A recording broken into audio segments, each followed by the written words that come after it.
सुख लहे तुम्हारी शरणा, तुम रक्षक का हो को डरना।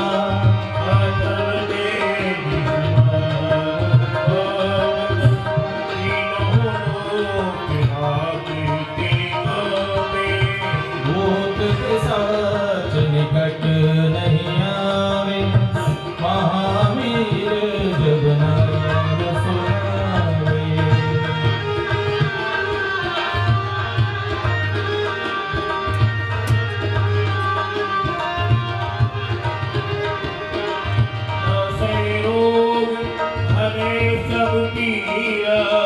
जपत निरंतर हनुमत वीरा, संकट गए हम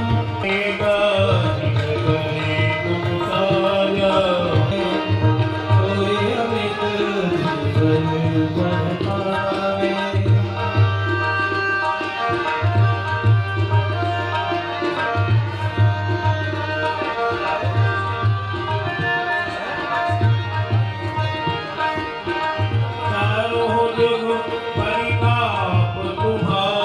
असुर निकंदन राम, सदा रहो रघुपति मेरा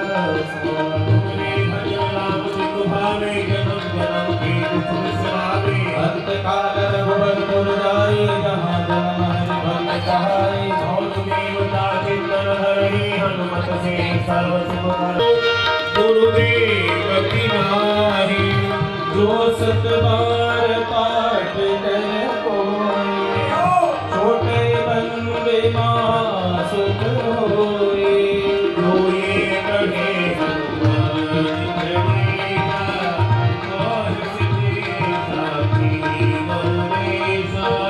तुलसीदास सना हरि चेरा, कीजे नाथ हृदय महा। जय जय राम मेरे प्रभु राम, जय जय राम मेरे प्रभु राम, जय जय राम। मेरे प्रभु राम, जय जय राम। जय राम जय जय राम राघव श्याम, जय जय जय राम। मेरे प्रभु राम, जय जय राम। बोलो गुरुदेव भगवान की। मेरा आपकी कृपा से सब काम हो रहा है, मेरा आपकी कृपा से सब काम हो रहा है। आपकी कृपा से सब काम हो रहा है। करते हैं आप गुरुवर, करते हैं आप गुरुवर, करते हैं आप प्रभुवर, करते हैं आप प्रभुवर। मेरा नाम हो रहा है, आपकी कृपा से सब काम हो रहा है। मेरा आपकी कृपा से सब काम हो रहा है।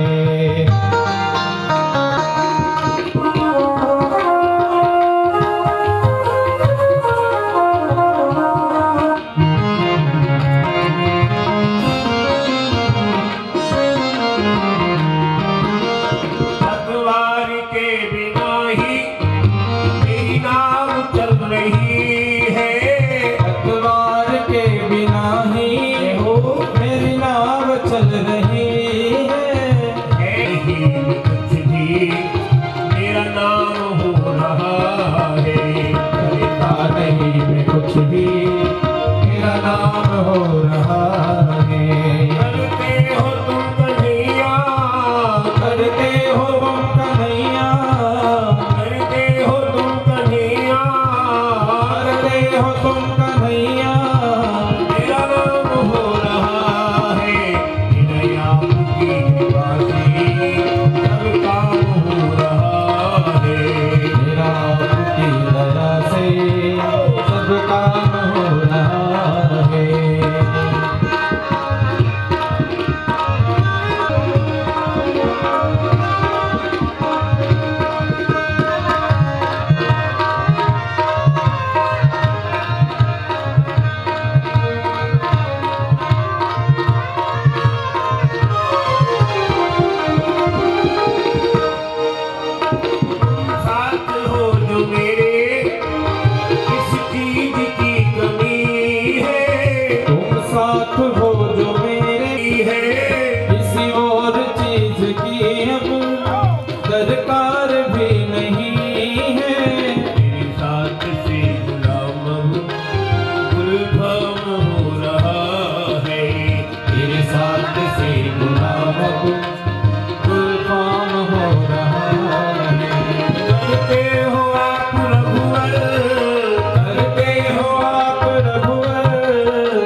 कृपा से सब काम हो रहा है।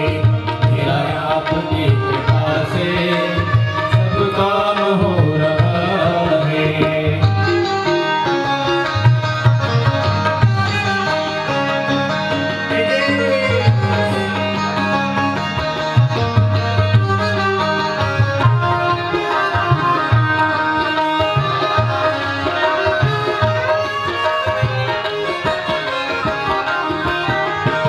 मैं तो नहीं हूँ काबिल, तेरा पार कैसे पाऊं।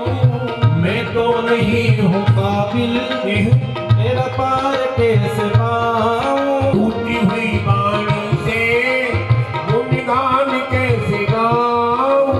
टूटी हुई वाणी से कृपा से आनंद हो रहा है।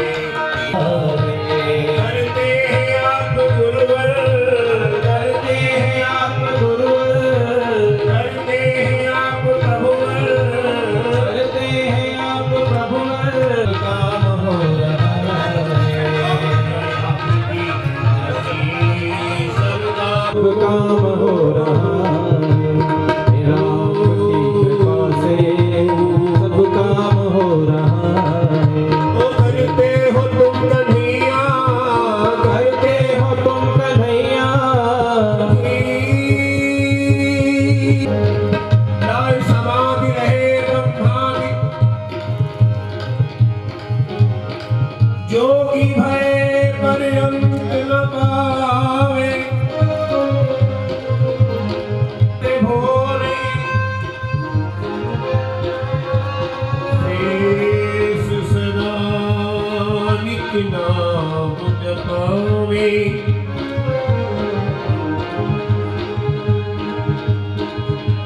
ढूंढ फिरे बिना कर दी,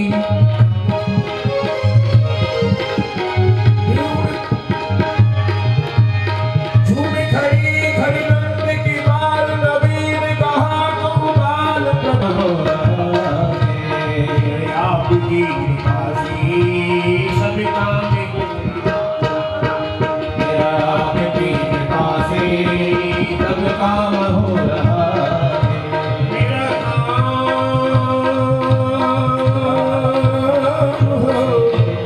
सब काम हो रहा है। सब काम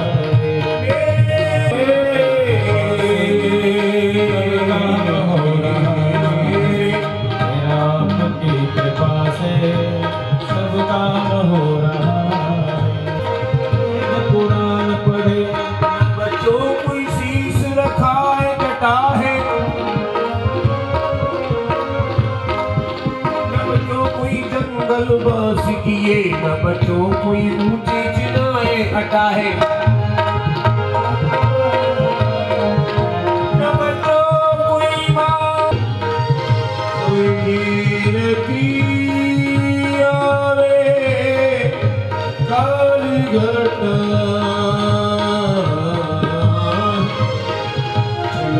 गुरु जीवन की प्रिया धन्यवाद कन्या हरि नाम हरि रसना चिरंत समेत।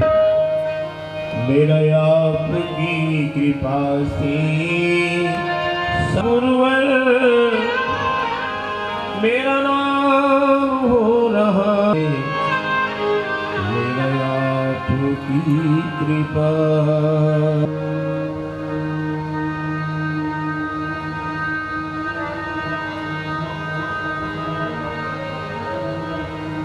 स्वस्ति श्री गणेशाय नमः।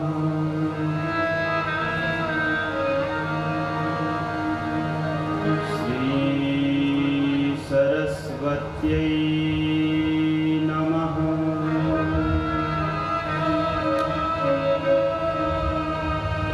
श्री परमात्मने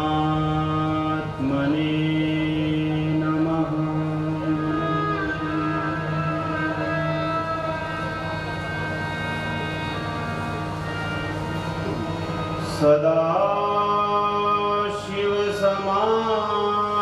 सदाशिवसमारम्भाम्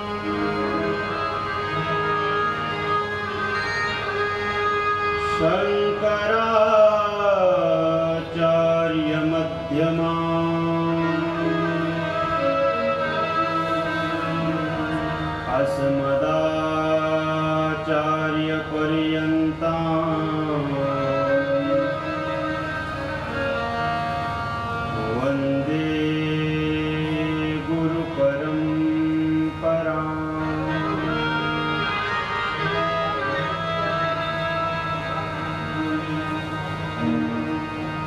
ध्येयं सदा परिभवग्नमभीष्टदोहम्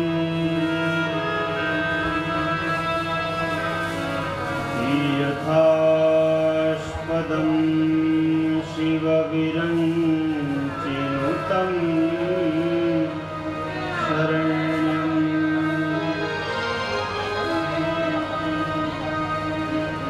भृत्यार्तिहं प्रणतपालभवाब्धिपोतम्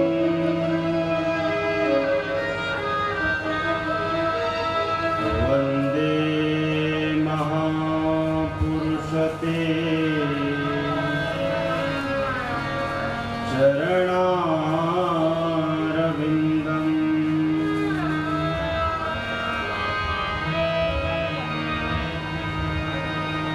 वंशी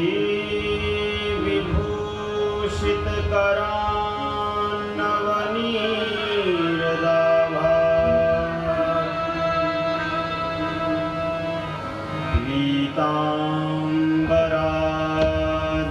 पीताम्बरादरुणविम्ब फलाधरोष्ठा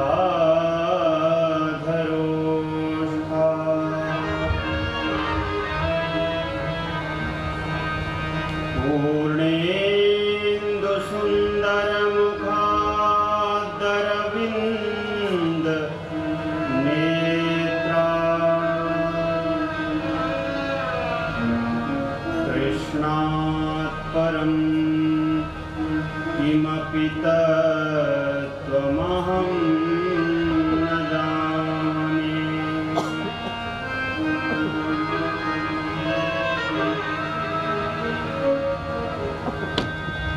प्रह्लाद नारद पराशर पुण्डरीक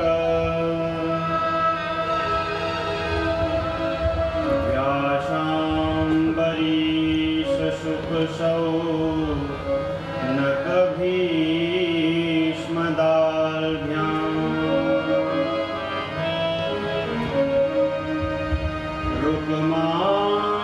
रुक्माङ्गदार्जुन वसिष्ठविभीषणादि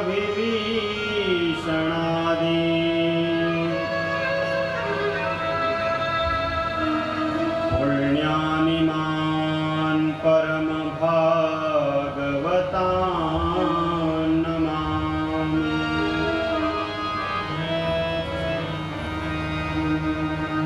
नमो गोभ्यः श्रीमतीभ्यः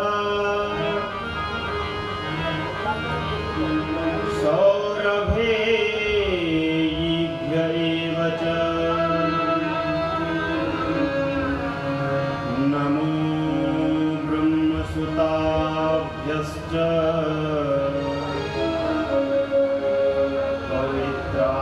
पवित्राभ्यो नमो नमः।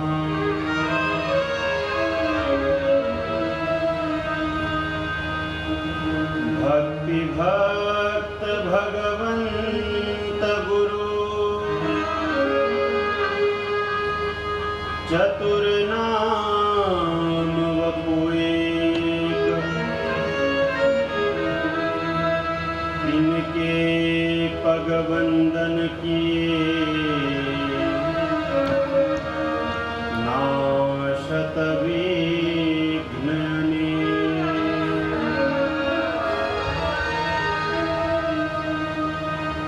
जय जय श्री राधारमण जय जय नवल किशोर जय गोपी चित चोर प्रभु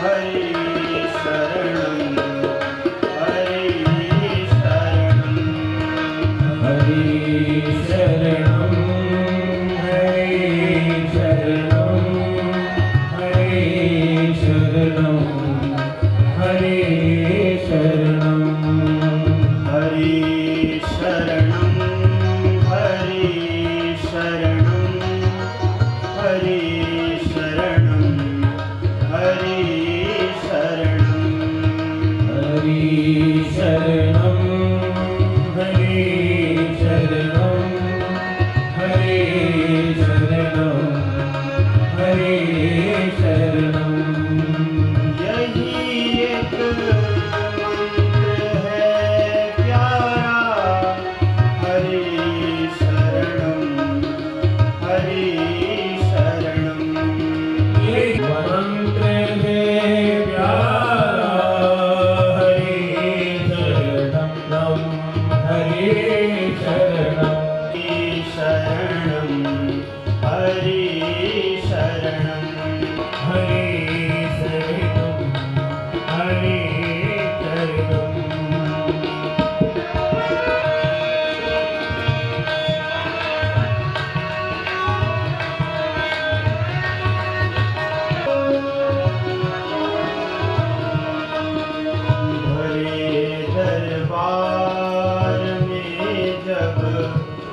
नन्दस्त्वात्मज उत्पन्ने जाता लादो महामना।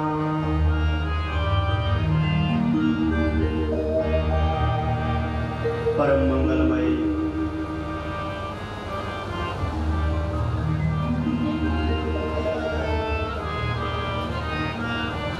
परात्पर परब्रह्म भक्त वत्सल शरणागत वत्सल दीनानाथ दीनबंधु दीनदयाल भगवान श्री हरि की वांगमय प्रतिमूर्ति शब्दकाय शब्द स्वरूप शब्द विग्रह श्रीमद्भागवत महापुराण, जिसके श्रवणार्थ आप और हम सब यहाँ एकत्रित हुए।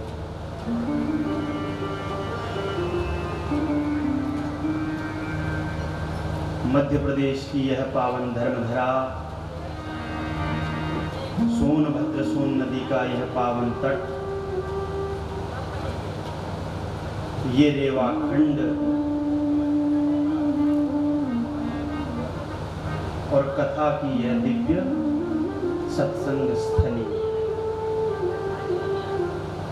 जहां बैठ करके आप और हम सब कथामृत का रसस्वादन कर रहे हैं।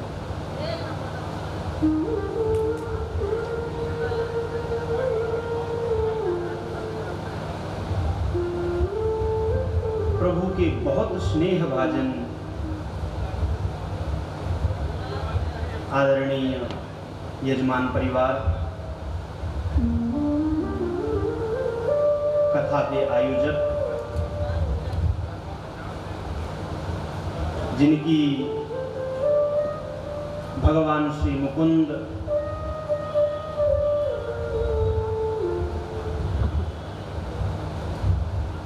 गौ, गंगा, गायत्री और गीता, इनके प्रति अथाह श्रद्धा है, अथाह प्रेम है और अपार विश्वास है। ऐसी आदरणीय DIG सविता सुहाने जी, उनका अखिल कुटुंब, जिन्होंने बड़ी भक्ति, बड़े समर्पण और बड़े भगवत भाव के साथ इस कथा का दिव्य आयोजन किया। बड़े कथा के प्रेमी हैं, बहुत आनंद के साथ बैठ करके सुन रहे हैं।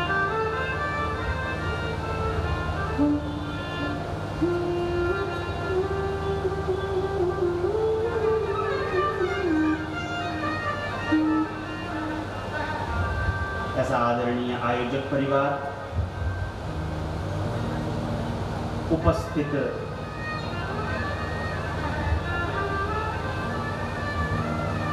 सभी भगवत प्रेमी, भगवत रसिक,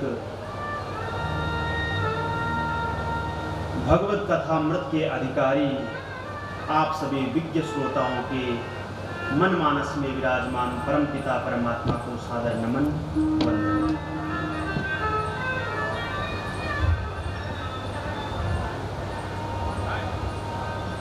दक्षिण भाग में विराजमान सभी कर्मकांड के आचार्यगण और वाम पार्श्व में विराजमान संगीत पर अपनी राग रागनियों से हमारा सहयोग कर रहे संगीत के आचार्यगण,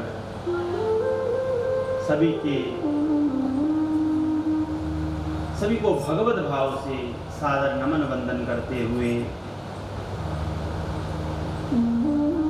प्रातस्मरणीय पूज्यपाल अनंत श्री समलंकृत श्रोत्रीय ब्रह्मनिष्ठ अनंत श्री विभूषित जूनापीठाधीश्वर आचार्य महामंडलेश्वर पूज्यपाल सद्गुरुदेव भगवान के श्री चरणों में दंडवत प्रणति निवेदित करते हुए आइए कथा में प्रवेश करें।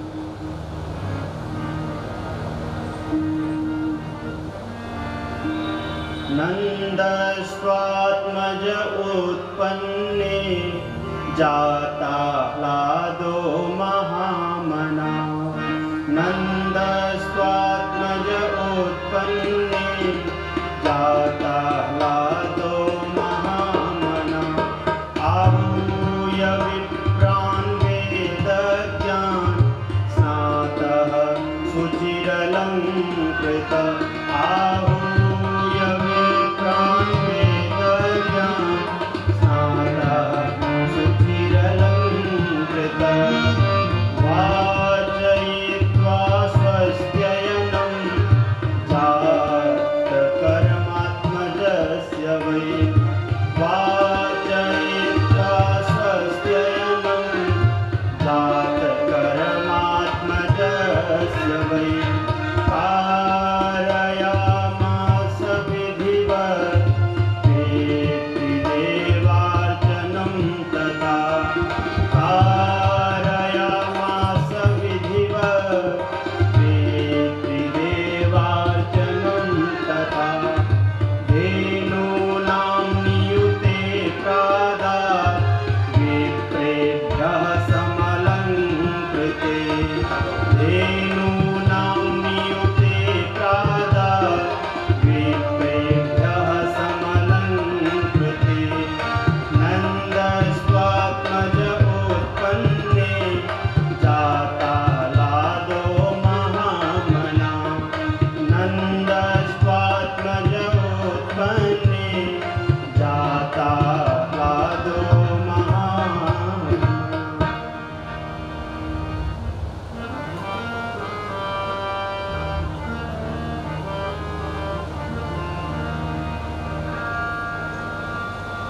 मंगल भवन अमंगलहारी मंगल भवने अमंगलहारी मंगल भवन अमंगलहारी मंगल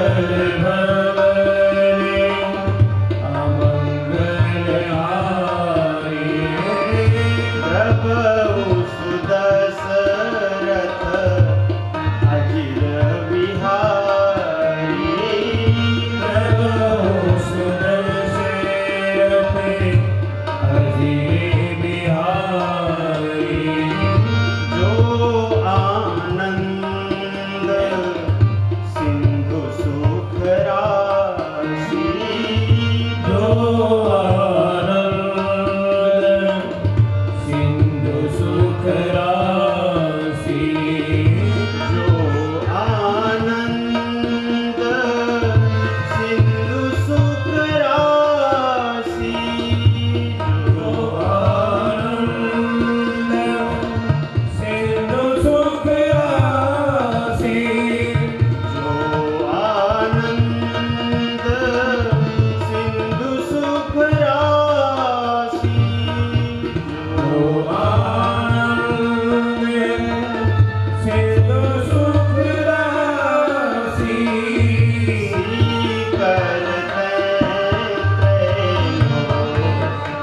सुपासी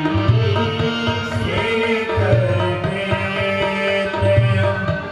भूप सुपासी सो सुख धाम राम असनाम सो सुख धाम राम असनाम सो सुख धाम राम असनाम सो सुख धाम राम असनाम।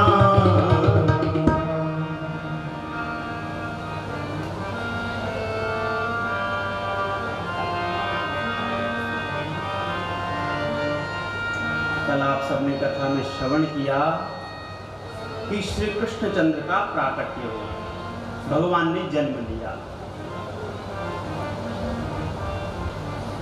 सुखदेव जी ने भी भगवान के जन्म को गाया और 18 श्लोकों में भगवान के जन्म महोत्सव को श्री सुखदेव जी ने गाया। उन 18 श्लोकों में ऐसा प्रतीत होता है मानो 18 पुराणों का सार सर्वस्व प्रकट कर दिया, या यों कहें कि श्रीमद् भागवत के 18,000 श्लोकों का सार समाहित कर दिया। श्री सुखदेव जी महाराज ये नहीं कहते कि नंद के घर में लाला हुआ, नंद के घर में बेटा हुआ, नंद के घर में पुत्र हुआ। जाता ह्लादो महामना, मूर्तिमंत आनंद ने ही नंद के घर में जन्म ले लिया। गोस्वामी जी ने कहा, जो आनंद सिंधु सुख राशि, जो परमात्मा साक्षात आनंद का स्वरूप है, जिसका स्वरूप कभी विखंडित नहीं होता, जो हमेशा एक रूप रहने वाला है, ऐसा आनंद स्वरूप परमात्मा नंद के घर में आनंद के स्वरूप पुत्र रूप में प्रकट हुए। जाता ह्लादो महामना,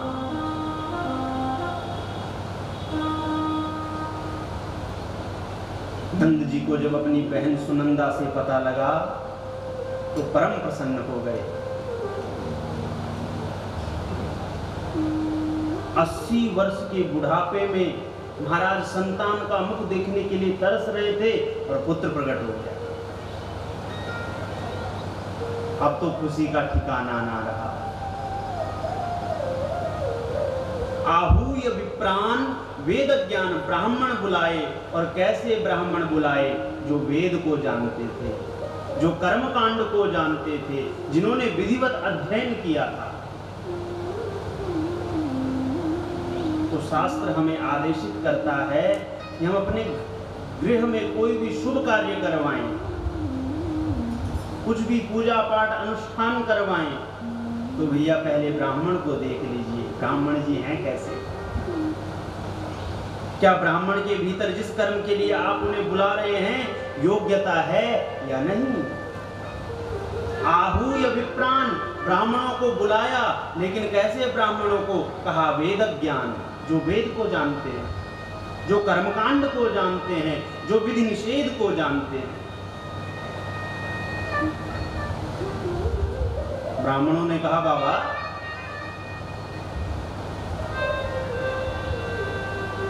घर में तुम्हारे पुत्र हुआ है और तुम ऐसे ही मैले कुचैले वस्त्र धारण करके घूम रहे हो, जाओ यमुना जी में बढ़िया स्नान करके आओ और नूतन वस्त्र धारण करो। नंद बाबा यमुना जी में गए, जल्दी जल्दी 108 डुबकियां लगा करके आए। ग्वालपाल बोले, बाबा आज तुझे हम सजाएंगे।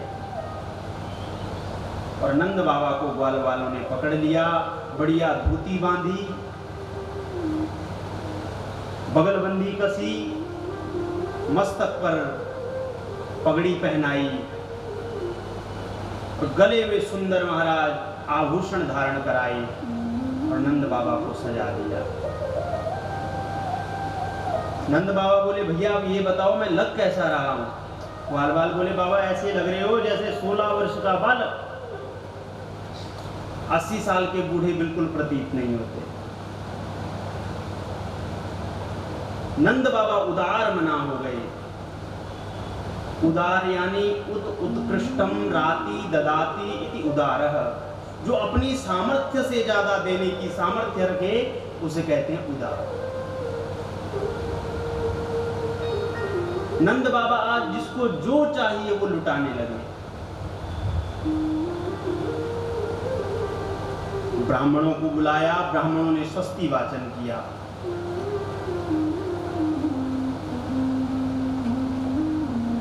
आनो भद्राः क्रतवो जन्तु विश्वतो दब्धासो अपरीतास उद्वृधा देवानो जथा सदबुद्वृधे असन्न प्रायुवो रक्षितारो दिवे दिवे। स्वस्ति वाचन ब्राह्मणों ने प्रारंभ किया। तो कहा, बाबा अब पूजा में बैठ जाओ। बाबा को पूजा में बिठाया, लेकिन नंद बाबा का मन पूजा में नहीं लगता, क्योंकि अभी तक पुत्र के मुख को नहीं देखा। ब्राह्मणों ने पूजन प्रारंभ कराया, आचमन कराई, उसके बाद कहा पूजन देव आराधन प्रारंभ हुआ तो कहा बाबा चंदनम समर्पयामि, और बाबा उठा करके चावल चढ़ा देते हैं। यवतिलान समर्पयामि, तो बाबा उठा करके अब्रक चढ़ा देते हैं। तांबूलम समर्पयामि, तो बाबा उठा करके महाराज नारियल चढ़ा देते हैं। ब्राह्मण बोले बाबा तेरी बुद्धि है कहाँ? बोले भैया मैंने अभी तक अपने लाला का मुख नहीं देखा, और जब तक मैं अपने पुत्र का मुख नहीं देख लेता तब तक मेरा मन मेरे पास रहने वाला नहीं।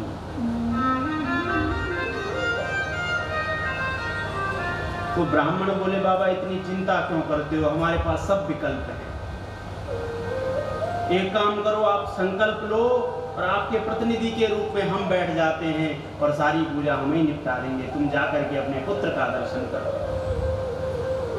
नंद बाबा ने तुरंत संकल्प लिया।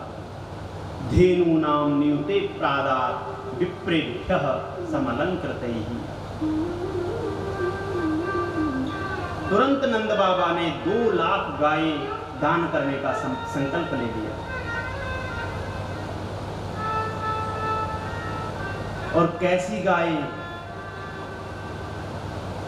विप्रेभ्यः समलंकृतैः, गायों के चांदी से खुर मड़वाए और सोने से उनके श्रृंगों को मड़ा,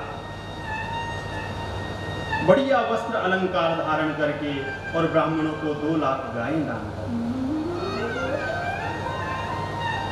प्राचीन काल का जो भारत था उसमें गौवंश की बहुत महिमा थी।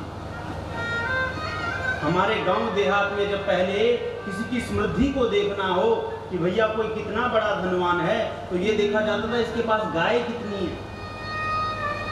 अब तो पता लग जाए एक गाय है तो रिश्ता कैंसिल हो जाएगा। बोले हमारी बेटी गाय की सेवा नहीं कर पाएगी, वो तो शहर में रही। और पहले समृद्धि को जब देखा जाता था तो व्यक्ति के पास गौधन कितना है।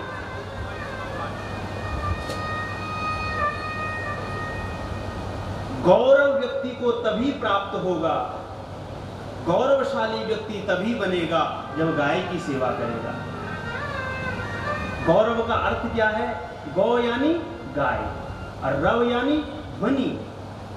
जिस घर में, जिस वातावरण में गौ माता की ध्वनि गुंजायमान होती है, वहां सदा गौरव बना रहता है।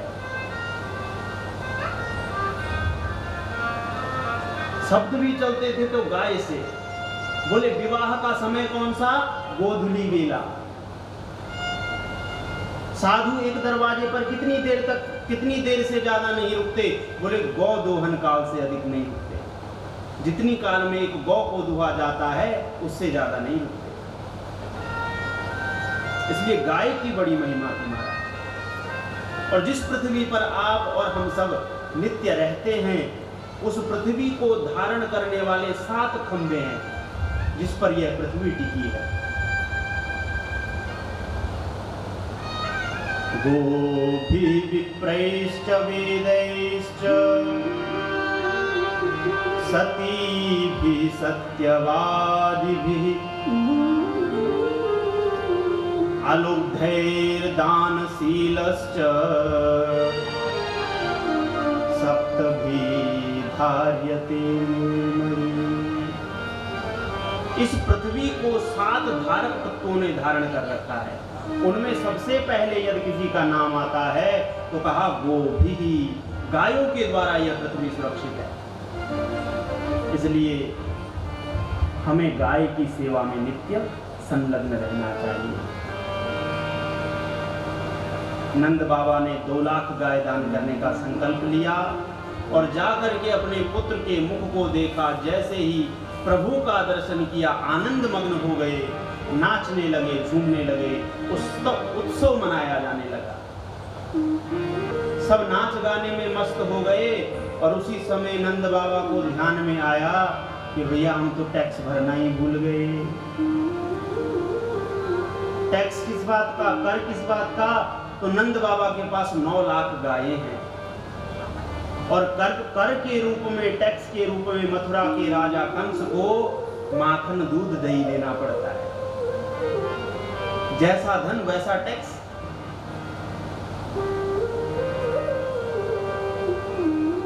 तो नंद बाबा ग्वाल वालों से बोले, भैया उत्सव के आनंद में हम ऐसे निमग्न हो गए कि कर देना ही भूल गए। इसलिए तुम्हारा घर, तुम्हारा लाला, तुम्हारा उत्सव खूब गाओ बजाओ और आनंद करो। मैं कर दे करके और वापस आया। ग्वाल बाल बोले, बाबा घर की चिंता मत करना, आनंद से जाओ, यहाँ सब कुछ बढ़िया। बाबा चले गए मथुरा की। गोपान गोकुल रक्षायां निरूप्य मथुरां गतः नन्दः कंसस्य वार्षिक्यं परं दातुं कुरुद्वः। नंद बाबा वार्षिक कर देने के लिए चले गए मथुरा और मथुरा से आ गई लाला की मौसी। कौन मौसी? तो कंसेन प्रहिता घोरा पूतना बाल घातिनी शिशुश्चकार निघ्नन्ति पुरग्राम ब्रजादिषु। मथुरा से कंस द्वारा प्रेरित और भगवान की मौसी पहुंच गई।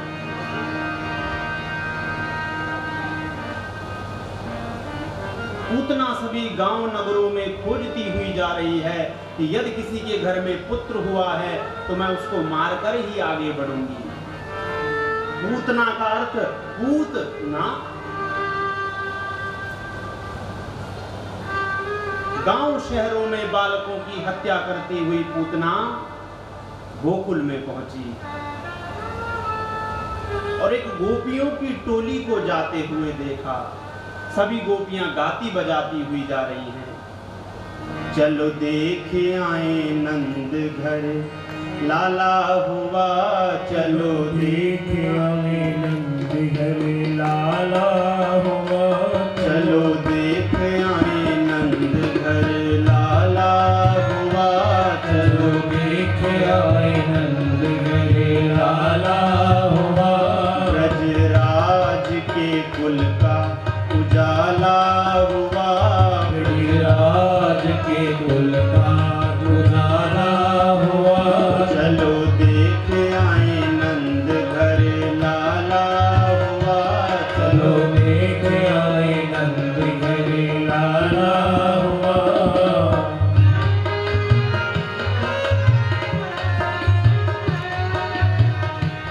खुशहाल सभी ब्रज के सब ग्वाल होंगे दिल में खुशहाल, सभी ब्रज के सब ग्वाल होंगे दिल में खुशहाल, सभी ब्रज के सब ग्वाल सभी होंगे खुशहाल। सखियां गलबैया डाल नाचे दे दे करताल, सखियां गलबैया डाल नाचे दे दे के ताल, सखियां गलबैया डाल नाचे दे दे करताल, सखियां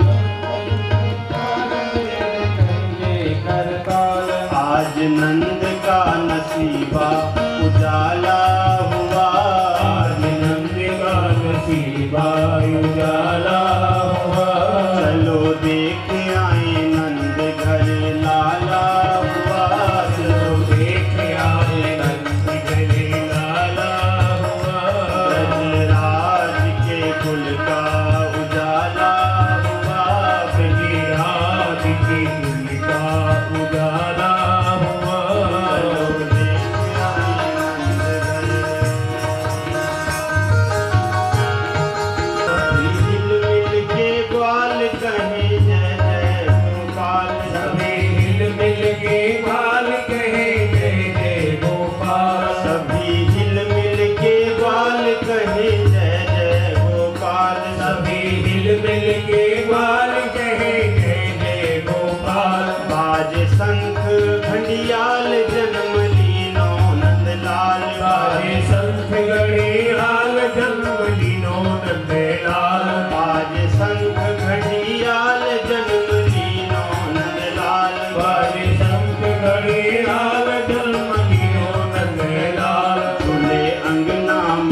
अंगना जहाँ लाला हुआ, तुझे अंगना में पलना जहाँ लाला हुआ।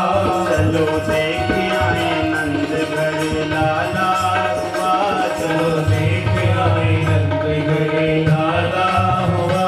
चलो देख आए नंद ये हो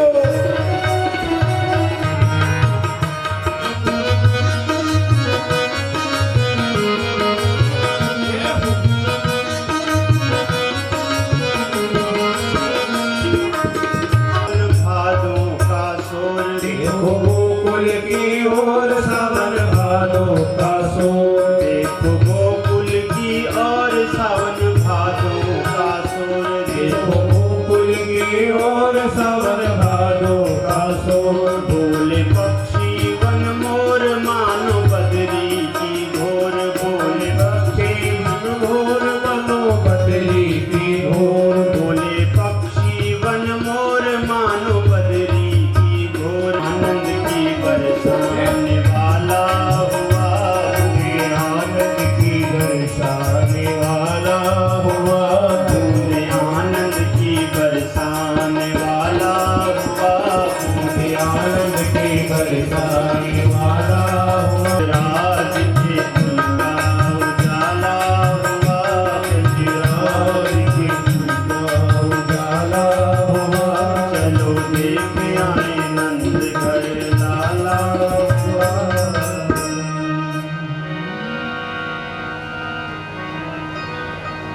बूंदे आनंद की बरसाने वाला हुआ, चलो देख आए नंद घर लाला हुआ। गोपियां गाती बजाती हुई जा रही हैं और तभी पहुंच गई मौसी पूतना। सोचा ये गोपियां जहां जा रही हैं लगता है कि किसी पूत का जन्म हुआ है, इसलिए सुंदर गोपी का रूप धारण किया और उन गोपियों की टोली में शामिल हो गई। सब गोपियों ने जाकर के बधाई दी।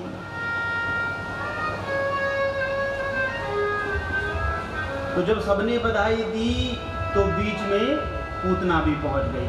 बोली अरे बहन यशोदा, जब मैंने सुना कि 80 वर्ष की आयु में तेरे पुत्र हुआ है तो मैं तो सुन के बावरी हो गई। अब यशोदा माता ऊपर से नीचे तक ताकने लगी, ये बहन जी कहां से पैदा हो गई, आज से पहले तो कभी देखा नहीं। फिर मन में विचार आया यदि अभी पूछ लिया तो नाराज हो जाएगी। अरे मेरे पुत्र की बधाई देने मुझे आई है, अपनी ना सही चचेरी ममेरी होगी। कहा बहन अभी तो मेरे पुत्र को आशीर्वाद दो, बाद में आराम से बैठ करके बातें करेंगे। पुत्र कहाँ है? बोले वो रखा है पालने में। मिल गया पूतना को मौका और पालने की ओर चल दी। जैसे ही प्रभु ने पूतना को देखा नेत्र बंद कर लिए। विबुध्यताम बालक मारिका गृहम चराचरात्मा सन्निमीलिते क्षणः। भगवान ने नेत्रों को बंद कर दिया। अब नेत्र भगवान ने क्यों बंद किए तो इसके विषय में संतों ने बड़े सुंदर सुंदर भाव दिए। संत कहते हैं कि भगवान के मन में विचार आया कि हमारा धरती पर जन्म होता है धर्म की स्थापना के लिए। परित्राणाय साधूनाम विनाशाय च दुष्कृताम धर्म संस्थापनार्थाय संभवामि युगे युगे। गीता में अर्जुन से भगवान ने कहा कि हे अर्जुन, जब इस धरती पर साधु व्यक्ति दुखी होने लगे और असाधु प्रसन्न होने लगे, आनंद में रहने लगे,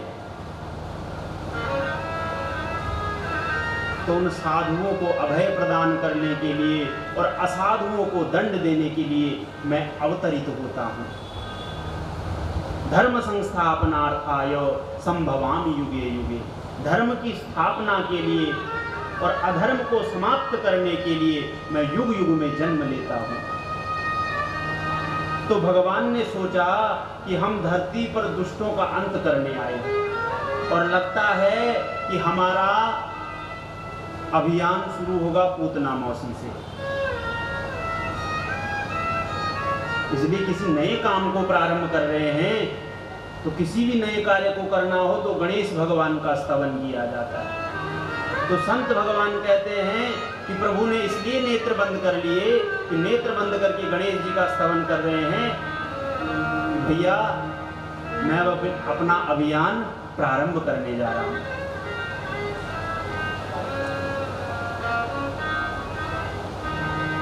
दूसरे संत ने भाव प्रस्तुत किया। भगवान के मन में विचार आया कि हम तो ब्रज में आए थे माखन मिश्री खाने और मौसी जी आ गई जहर पिलाने। अब जहर पीने का अभ्यास हमको तो है नहीं, लेकिन हाँ हमारे भोले बाबा को खूब अभ्यास है। नेत्र बंद करके भोले बाबा का स्मरण किया कि हो हे भोले बाबा, इस जहर से हमें मुक्ति प्रदान करो। तीसरे संत ने भाव प्रकट किया।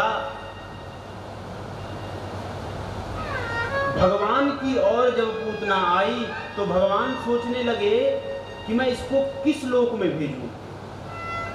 और भगवान के नेत्र हैं सूर्य लोक और चंद्र लोक। मानो सूर्य लोक और चंद्र लोक ने अपने किवाड़ बंद कर लिए, इस पापिनी के लिए हमारे लोक में कोई जगह नहीं। श्री वल्लभाचार्य जी कहते हैं कि पूतना अविद्या का स्वरूप है और परमात्मा के समक्ष श्री हरि के सम्मुख अविद्या अज्ञान टिक नहीं सकता। इसलिए भगवान ने अपने नेत्र बंद कर लिए।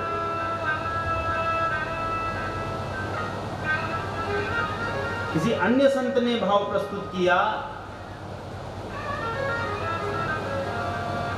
कि बोले भैया हर किसी को नहीं देखना चाहिए। भगवान ये शिक्षा हमें दे रहे हैं कि जो योग्य व्यक्ति हो उसी पर दृष्टिपात करो।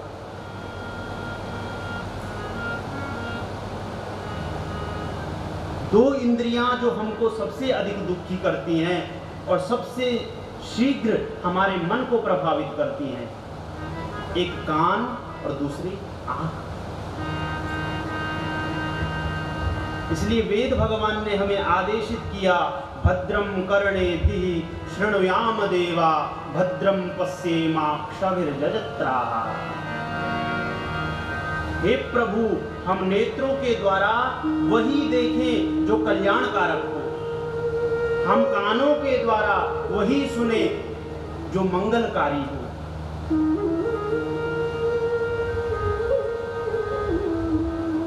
क्योंकि यदि अमंगल को देखेंगे, बुरे दृश्य को देखेंगे, बुरे दृश्य को सुनेंगे तो बुद्धि वैसी बन जाएगी। कल आप सबने कथा श्रवण की।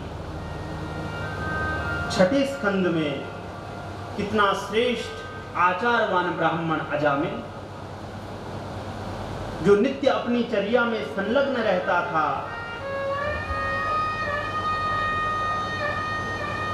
गायत्री में महाराज निष्णात था, भगवत उपासना में सदैव संलग्न था, लेकिन एक दूषित दृश्य को देख लिया और उस दूषित दृश्य का मन पर ऐसा प्रभाव पड़ा कि सब धर्म कर्म छोड़ बैठा। इसलिए नेत्रों के द्वारा सदैव वही देखा जाए जिससे हमारा कल्याण हो, कानों के द्वारा सदैव वही सुना जाए जो हमारे लिए मंगलकारी हो।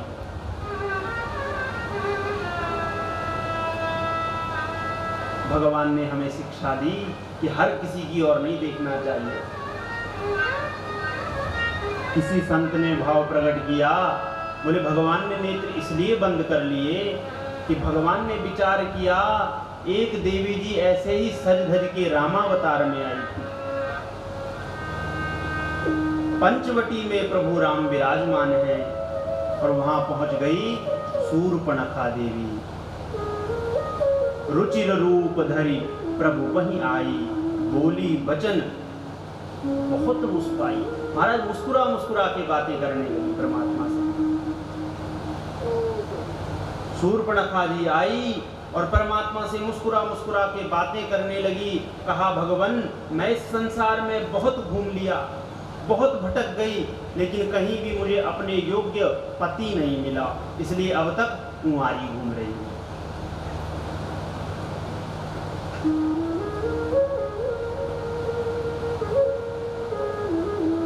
भगवान ने बोला तो देवी जी हम क्या सेवा करें आपकी?